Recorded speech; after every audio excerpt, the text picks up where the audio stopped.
Hello friends, आप सभी का ऑल गुड चैनल पर स्वागत है। फ्रेंड्स, आज मैं आप सभी को बुद्धा के उन 4 उपदेशों को बताऊंगा जिसे जानने के बाद आप भी ये गलती अपने जीवन में कभी नहीं करेंगे। तो चलिए इसे एक एक करके कहानी की तरह समझाता हूँ। पहला। दोस्तों, एक समय की बात है। भगवान गौतम बुद्ध अपने शिष्यों के साथ बैठे हुए थे और उन्हें उपदेश दे रहे थे। तब उन्होंने अपने शिष्यों से कहा, क्रोध इंसान का सबसे बड़ा दुश्मन है। क्रोध करने वाला व्यक्ति खुद को हानि पहुंचाता ही है, लेकिन दूसरों को भी हानि पहुंचाता है। वह प्रतिशोध की आग में जलता और अपने जीवन को बर्बाद करता है। उनके उपदेश खत्म हो जाने के बाद उनके शिष्य में से एक खड़ा होता है और बोलता है, तू एक ढोंगी है। तेरी बातें मनुष्य के रहन सहन से विपरीत है। तू जो भी कहता है उसे अपने जीवन में अनुसरण नहीं करता, बाकी सबको करने को कहता है। जब वह शिष्य गौतम बुद्ध को उल्टी सीधी बातें कह रहा था, तब गौतम बुद्ध ने कोई प्रतिक्रिया नहीं दी और वे शांत बैठे थे। लेकिन ऐसे में वह व्यक्ति और भी ज़्यादा गुस्सा हो गया और गुस्से में आकर उसने गौतम बुद्ध के मुंह पर थूक दिया। इसके बाद भी महात्मा गौतम बुद्ध को गुस्सा नहीं आया और वो शांत इसके बाद भी महात्मा गौतम बुद्ध को गुस्सा नहीं आया और वे शांत थे। उन्होंने अपने चेहरे से थूक को पोंछा और वो चुपचाप बैठ गए। यह सब देख उस शिष्य को समझ नहीं आया वह क्या करेगा। गुस्से में आकर वह सब कुछ छोड़कर चला गया और अगले दिन अपने घर पहुंचा। जैसे ही वह अपने घर पहुंचा, तब तक उसका दिमाग शांत हो चुका था। दिमाग के शांत होते ही उसे बात का एहसास हुआ कि उसने कितनी बड़ी गलती की है। उसे पाप हुआ है। वह खुद को मनी मन कहने लगा, यह मैंने क्या कर दिया। मैंने महात्मा गौतम बुद्ध का अपमान किया है। ऐसा पाप मैं कैसे कर सकता हूँ। मैंने बहुत बड़ी गलती कर दी। मुझे जाकर उनसे माफ़ी मांगनी होगी। यह कहकर वह तुरंत ही गौतम बुद्ध के पास चला गया, लेकिन गौतम बुद्ध उस स्थान पर नहीं थे। ऐसे में वह शिष्य जगह जगह भटक कर उन्हें खोजने लगा। जैसे ही उसे महात्मा बुद्ध मिले तो वह उनके पैरों पर गिर गया और उनसे कहने लगा, मुझे माफ़ कर दीजिए। मुझसे बहुत बड़ी गलती हो गई। मैंने आपका अपमान किया। मैंने यह बहुत बड़ा पाप किया है। यह सब देख बुद्ध ने कहा, शांत हो जाओ। क्या बात है, मुझे बताओ, तुम कौन हो। गौतम बुद्ध के यह पूछने पर वह शिष्य चौंक गया और वह सोचने लगा कि महात्मा बुद्ध मुझे कैसे भूल सकते हैं। मैंने तो कल इनका अपमान किया था। यह सोचकर उनसे बुद्ध से पूछा, मैं वही शिष्य हूँ जिससे कल आपका अपमान किया था। आप इतनी जल्दी मुझे भूल गए। हमें कल की बातें कल ही छोड़ देनी चाहिए। वह अच्छा हो या बुरा बार बार विचार नहीं करना चाहिए। मैं बीती हुई बातों को पीछे छोड़ के आगे चलता हूँ। हमें सबको ऐसा ही करना चाहिए, महात्मा बुद्ध ने उस शिष्य से कहा। महात्मा बुद्ध की यह बात सुनकर वह शिष्य उनसे और भी ज़्यादा प्रभावित हुआ। हमें इस कहानी से 2 सीख मिलती है। पहली, इस कहानी से हमें यह सीख मिलती है कि क्रोध करना इंसान के लिए सबसे खतरनाक है। यह मनुष्य को बर्बाद करता है और उसके सम्मान और यश को भी छीन लेता है। इसके लिए मनुष्य को कभी भी क्रोध नहीं करना चाहिए। दूसरा, इस कहानी से हमें यह सीख मिलती है कि बीती हुई बातों को हमें भूलकर आगे बढ़ना चाहिए। अगर कोई मनुष्य अपनी बीती हुई बातों पर ज़्यादा ध्यान देता है तो उसका ध्यान पूरी तरह भूतकाल में लगा होता है और वह इंसान कभी भी आगे बढ़ने का विचार नहीं कर पाता। इसलिए हमें पुरानी बातें को छोड़कर हमें आगे की सोचनी चाहिए। अब दूसरी कहानी बताता हूँ। एक समय की बात है। गौतम बुद्ध अपने शिष्यों के साथ एक सफ़र पर थे। सफ़र में चलते चलते बुद्ध को प्यास लगी तो उन्होंने अपने एक शिष्य से कहा कि जाओ, जाकर मेरे लिए पानी लेकर आओ। अब ऐसे में उस शिष्य ने आसपास देखा तो पानी का कोई स्रोत नहीं मिला, लेकिन उसने कोशिश की और रास्ते में एक पानी का स्रोत खोज लिया। वहाँ उसने देखा कि कुछ लोग उस पानी के स्रोत में कपड़े धो रहे हैं और तभी वहाँ से एक बैलगाड़ी उस पानी के स्रोत के ऊपर से गुजर गया। ऐसे में वहाँ का पूरा पानी गंदा हो गया और उसमें मिट्टी भर गया। फिर उसने सोचा कि इस गंदे पानी को, मिट्टी से भरे हुए पानी को मैं बुद्ध के पास कैसे लेकर जा सकता हूँ। वह खाली हाथ ही वापस चला गया और गौतम बुद्ध से जाकर यह बात बताई। बुद्ध ने कहा, ठीक है, हम सब यहाँ इस पेड़ के छाया में बैठकर तब तक आराम करते हैं। कुछ समय बीता, फिर गौतम बुद्ध ने उसी शिष्य को फिर से पानी लाने को कहा। अब वह शिष्य वापस से उसी पानी के स्रोत के पास गया। वहां जाकर उसने देखा कि पानी बिल्कुल साफ था और पीने योग्य था।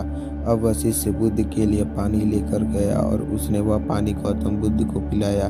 बुद्ध ने सबको यह बात बताई कि जिस तरह पानी में कीचड़ मिट्टी फैल गई थी, लेकिन उसे थोड़ी समय तक छोड़ देने तक उसका सारा मिट्टी नीचे बैठ गया और वह पानी वापस से साफ हो गया। उसी तरह से हमारा मस्तिष्क भी है। जब हमारा मस्तिष्क अशांत हो तब उसे वक्त देकर उसे शांत करो। हमारा मस्तिष्क भी थोड़े समय बाद शांत जरूर होगा।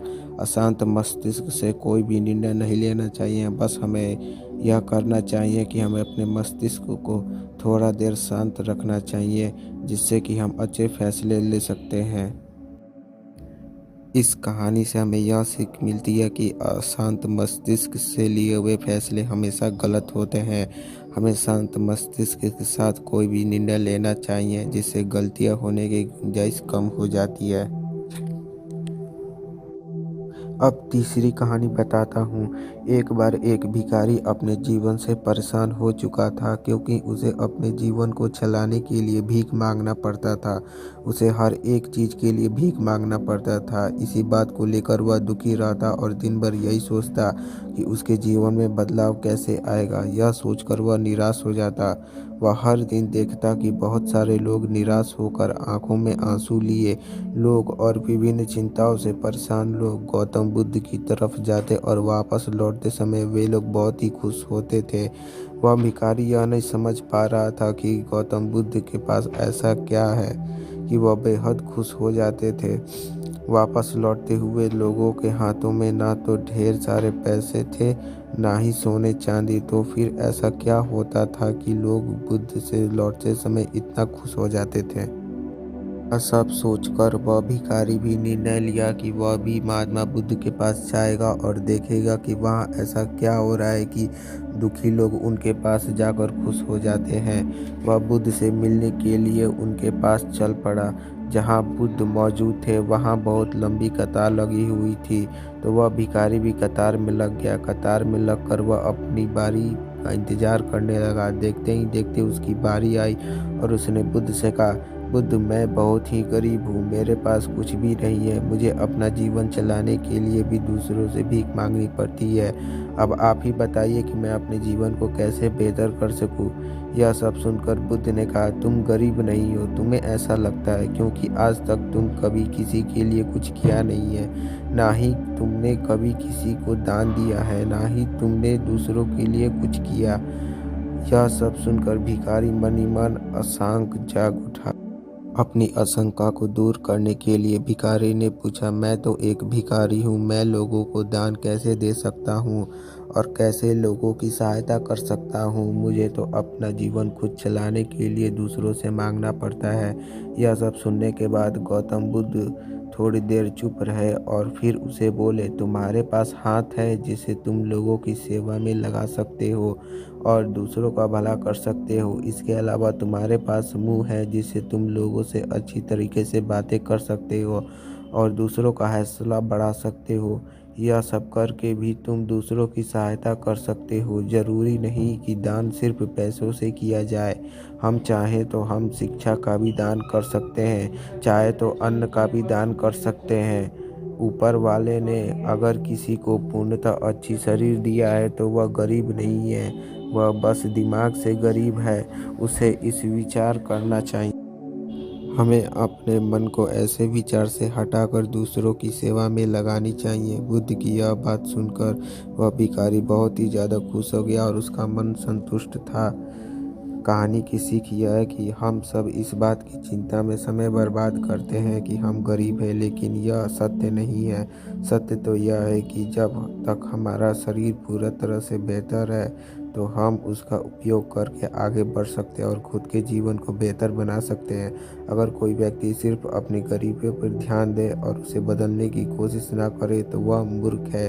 इसके अलावा हमें इस कहानी से यह भी सीख मिलती है कि दान सिर्फ धन का ही नहीं, शिक्षा, भोजन, अच्छे विचार आदि का भी किया जाना जरूरी है। अगर आपके पास धन नहीं है तो आप शिक्षा का दान कर सकते हैं या फिर दूसरे के लिए अच्छे विचार दान कर सकते हैं। इससे समाज बेहतर होता है।